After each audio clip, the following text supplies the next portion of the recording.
Over to my phone. Okay, so now I'm live twice.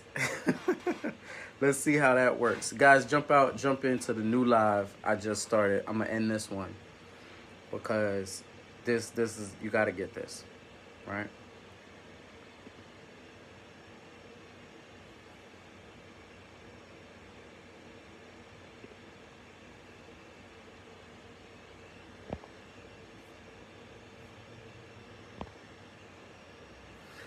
All right, so I'm jumping back in. This time we're on our phone. Hopefully this isn't lagging as much, but I just really needed to jump in because this has been on my heart, been on my mind for a while. The title of this live is Entrepreneurship is Easy and You Make It Hard, right?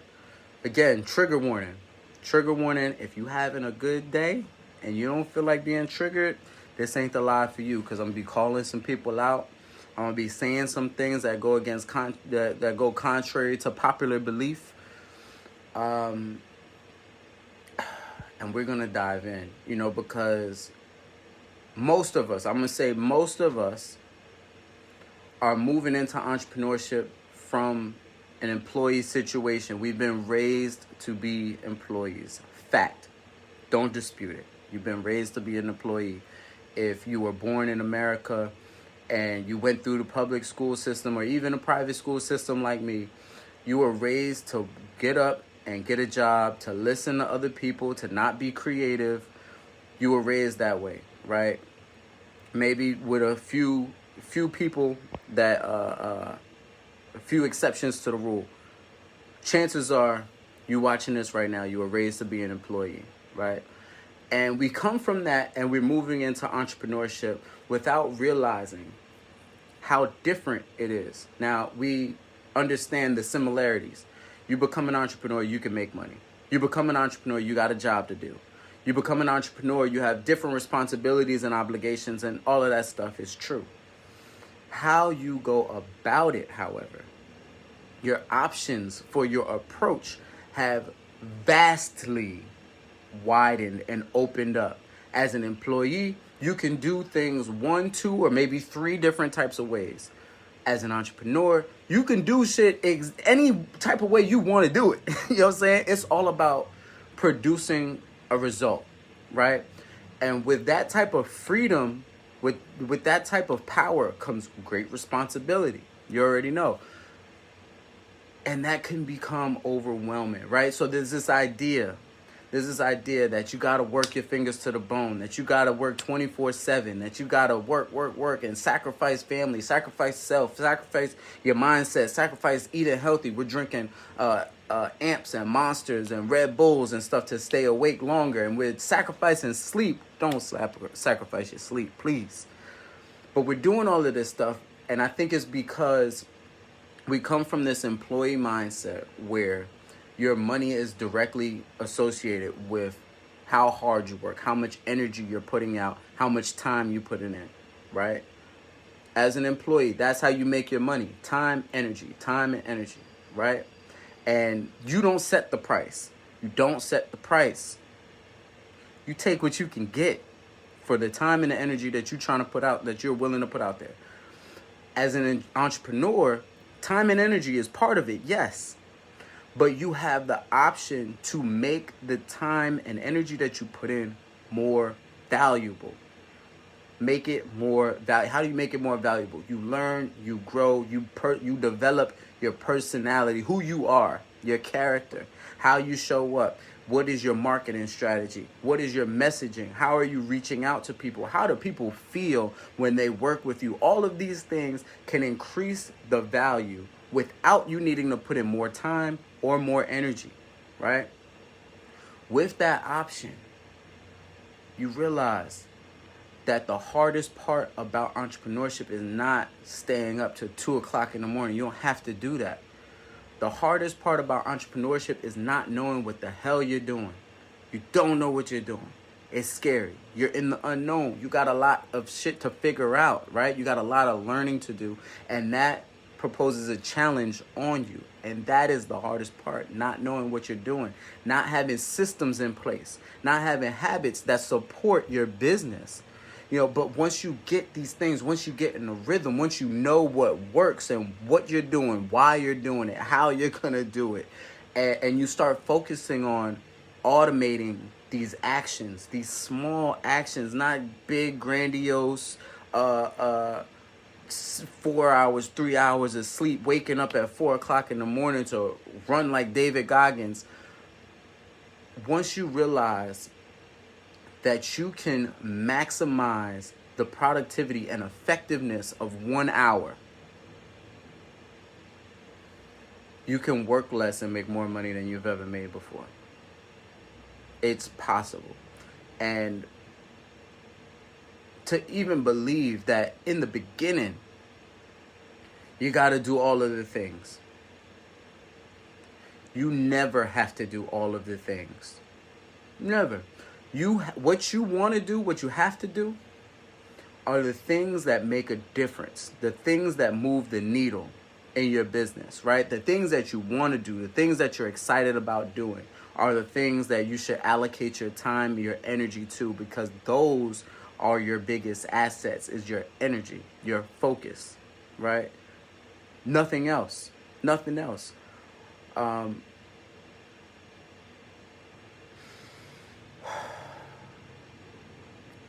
Breaks my heart to see employees come into the entrepreneurial space and think that they need to sacrifice sleep. And everybody's situation is different. Don't get me wrong. Some people got kids. Some people got relationships. Some people have actual obligations that they have to pay attention to, right?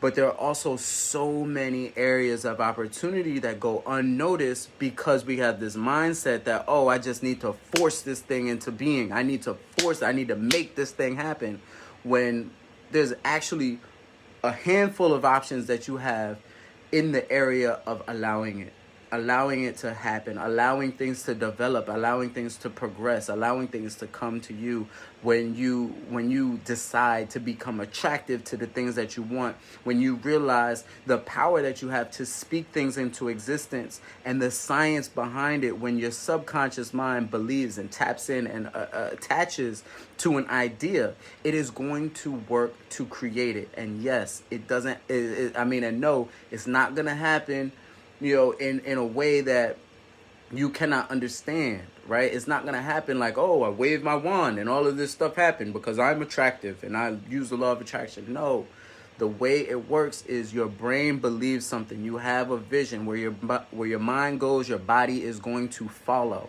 Your body is going to follow. That means that if you're procrastinating, right? If you're hesitating, if you're, not as effective, not as efficient as you'd like to be, it's because your mind isn't fixated on the right things. Because if it was, your body would get into motion. Let me know if I'm the only one here, right? Let me know out of all three of y'all, if I'm the only one that has had this experience where I'm laying in the bed, knowing I need to do something, knowing I gotta do it, knowing that I really want to do it, but can't get my body to move, can't get my body in motion. Please tell me I'm not the only one. What I found, matter of fact, no, let me know, because I can see the comments. But what I found is that my body didn't get in motion because it's battling against so much subconscious programming, so much comfortability that's associated with the bed, and so many fond memories, and never really needing to go above and beyond, and enjoying, just loving, looking forward to getting in the bed and just not doing nothing, right? My brain goes, bed is good. Bed is good, right? My conscious mind goes, get up. But they battling against each other. And I'm going to tell you the truth. My subconscious mind has way more leverage because bed is good is a thought, is a belief that I've had 10, 20, 25, 30 years. Now you're trying to, now things are different. Now you're trying to do something different. I was talking to somebody and they said that this experience is just like, let's say you're a little person sitting on top of an elephant. The little person is your conscious mind, your conscious awareness, and your elephant is muscle memory, is subconscious programming, is gonna do what it's used to doing, and you're powerless to change it. So your best bet, if you're gonna go through the jungle, right? If you're gonna go through the jungle, is to clear the way. Make it easy, make it simple, make it the easiest option to do what it is you want and need to do. We're not doing that. We're trying to force ourselves to push down trees. So that's two forces. First off, you got to force yourself to get into action. And now you're forcing yourself to do all of the things, pushing down this tree, pushing marketing, networking, sales, all of this different stuff. We're forcing this shit to happen when working smart is all about seeking to understand, asking the right questions. Asking the right questions. Entrepreneurship becomes so much easier when you learn what makes the gears go. When you learn that it's not about the actions you take as much as it's about the systems that you put in place. What is happening automatically? Because on default setting, right now, most of us will probably just lay in the bed. But if you can get your default setting to be get up and go work out, or get up and work on your business, or you can find a way to enjoy what you do. You love what you do as an entrepreneur. It comes so much easier. Don't feed into the lie that entrepreneurship is hard. Entrepreneurship is only hard when you don't know what you're doing and you don't give a damn about what you're doing. You're just doing it for money. You're doing it to survive. All of this stuff needs to be investigated, and all of this stuff needs to be addressed in your life, because you're making it harder than it has to be, right? This live was inspired by a conversation I was having with one of my clients, right? And she's so motivated. She's on the book, like she's ready to make a change in her life, and she's pulling every resource in, including me, to get to that next level.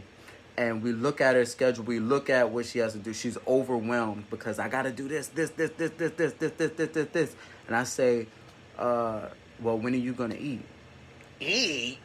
When are you gonna sleep? Sleep? For what? And it prompted me to now, when I'm looking at her schedule and I look at my schedule, and I say, okay, so you're doing all of this work, all of this stress, all of this energy you putting out there, right? Schedule is packed from morning to closing, to sleep. Barely even have any time to sleep. Like really thinking about, well, I don't really need that much sleep. Really considering that. To my schedule, where I said I got 4 client calls this week. Each one of them is an hour long. I'm working for 4 hours this week, and that's worth $12,000. And it got me to thinking. First off, we escape the employee trap, and it's not always a trap, but it is definitely a trap, right? It's not a trap when you go into it with the mindset that, okay, I'm gonna amass a certain amount of money, I'm going to do this with the money, and I'm going to move forward, and I'm going to quit this job at a certain amount of time, blah, blah, blah. If you got that type of plan, cool, go for it. If you need a job, get a job, right? But if you don't have that plan, you are so much more likely to just get stuck in the routine of going to work. I wake up, this is what I do. This goes back to, the subconscious programming. The more you do something, the more you're going to do that something, right? You're telling yourself, every time you do something, you're telling yourself who you are and who you're going to be moving forward. You're creating programs and systems and habits that are either beneficial to you and your goal or non-beneficial to you and your goal. So pay attention. Pay attention to that, right? What was I saying? Shoot, I lost my train of thought. Somebody let me know. Y'all in the comments, right? This is a two-way thing. Shoot.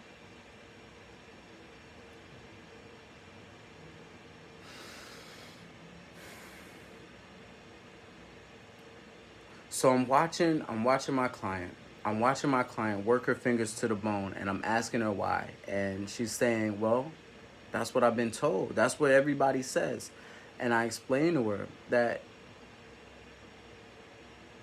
there's a reason why. There's a reason why, right?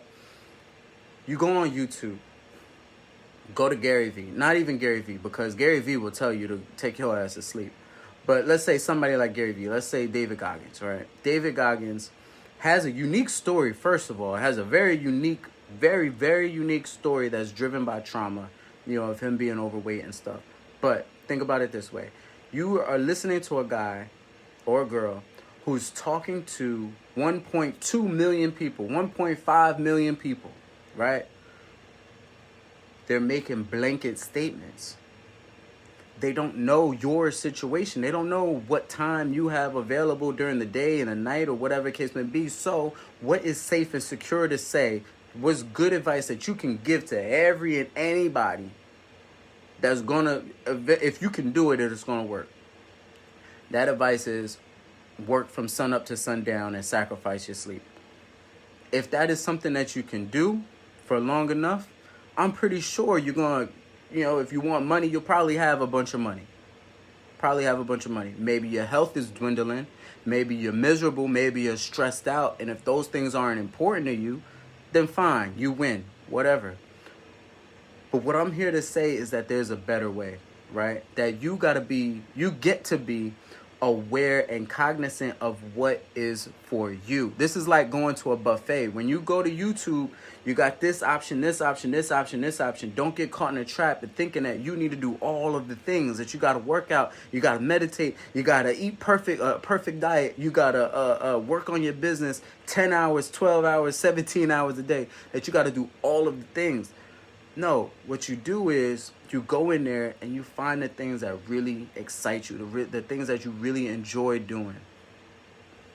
If you see the benefits, if you meditate for a week and you see the benefits and you enjoy that, if you go work out, you see the benefits, you see a change, you see a shift, and you enjoy that. That's what you do. It's not that hard. It's not that hard. Same thing in your business. We tend to focus on our weaknesses.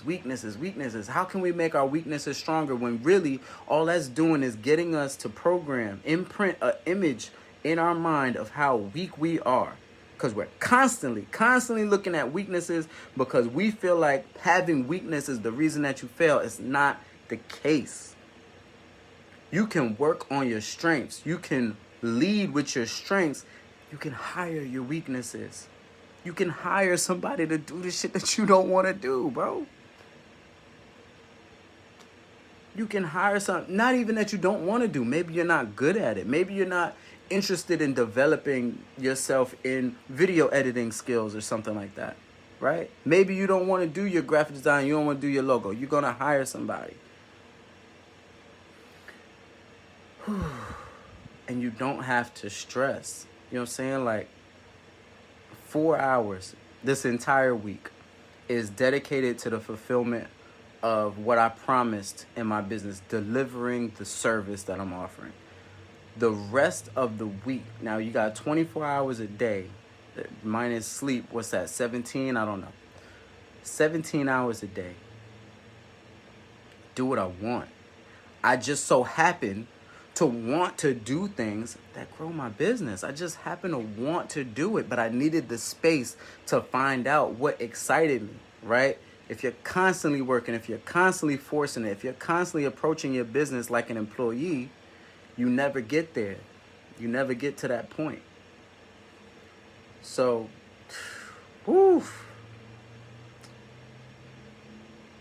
let me know what's coming up for y'all, man. Y'all done tapped in and been here the whole time. Let me know what's coming up for y'all. If y'all got any questions, anything that I should touch on before I tap out. But I'm definitely going to save this live and probably replay it and put it on different platforms, because I think this is so important that we get this idea that entrepreneurship is hard out of our heads. Why? Because the story that you tell, the beliefs that you hold eventually become true. Read any Think and Grow Rich. Read any Rich Dad, Poor Dad, and find that what you tell yourself eventually becomes the case. So my client wants to make over $10,000 in a month, and her story is that in order to do that, she's got to sacrifice everything, almost everything, right? Okay. If that's what you tell yourself, God goes, okay, yes, that's what it is. But if you ask a different question, how can I make $12,000 working 4 hours a week? Now your brain is tasked with a different mission. Now your brain goes, okay, how can we make $10,000 in X amount of time? Here's one way. You want to do that? No? Well, here's another way. You don't want to do that? Okay, here's another way, right? Your life is the result of the questions that you ask. So if you ask better questions, you're going to get better results. Be absolutely sure that you're intentional about the questions you ask. You ask the universe, you ask God, you ask a question, why am I so fat? Why am I so lazy? Brain goes, okay, this is why. Here's one reason. Here's another reason. Here's another reason. Before you know, you're bogged down with a list of reasons why you're not worthy, why you're not good enough. It's a bad question. Stop asking that question. Ask yourself, why am I so successful? And watch your brain go to work. It's going to go to work. Well, look at that thing that you did. You did a really good job on that. What about this? You did that. You were successful in that. Now, guess what? Now you have a list of all your successes, and your confidence goes up. Your ability to take action goes up. When you believe in your ability to make a decision that you're going to be good, that you're going to be successful, that you're going to either win or you're going to learn, that's the game, baby. That's it. That's it. Game over.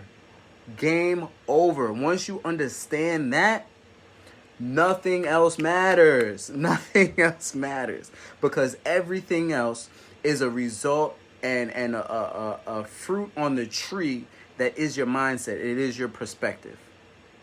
The way you see things, what you say, what you believe. Everything sprouts from that. That is the root of the fruit. Now, you have a choice. You could spend your life trying to change the fruits on the tree by reaching up and picking off the lemons. You could do that if you want to. I don't recommend it. If you want to change the fruit and stop it from growing that way, and you want to change your result, go to the root. I'm telling you, subconscious mind, subconscious programming. Ask yourself what you believe. Ask yourself what's the story that you're telling yourself. Ask yourself if that's true. Ask yourself if there is another way. Like, we just say, okay, it is what it is. It's not what it is. It's what you say it is. Telling you. I've been pulled and inspired to share this message because I'm living the words that I'm speaking. I'm living the words that I'm speaking. I am extremely happy. I'm extremely free. I'm extremely, financially healthy at this point. And it hasn't always been like that in my life. I live where I want. I do what I want, and I don't do what I don't want to do. I don't care how much money you want to put on the table. I don't care, bro, because I don't work for money. Money works for me. These are difficult decisions that people need to make, but when you stay true to yourself, when you prioritize you, when you prioritize your peace, when you prioritize what is meaningful to you, I'm telling you that everything else will fall in line almost like magic. That's all. I can't say no more because I'll go on and on. I promise I will. I promise I will. Hopefully that was helpful for you guys. Let's reach out. Let's connect. Let's talk more about it, because my purpose on this earth is to serve, is to tap into your subconscious, your paradigm, your perspective, and see if there aren't any opportunities to make any mindset shifts that will make tremendous differences in your life and in your results. I'm telling you, this is it. Anyway, I gotta go. So, love. Thanks for tapping in. Be well. Don't forget to have the guts to follow your guts. Peace.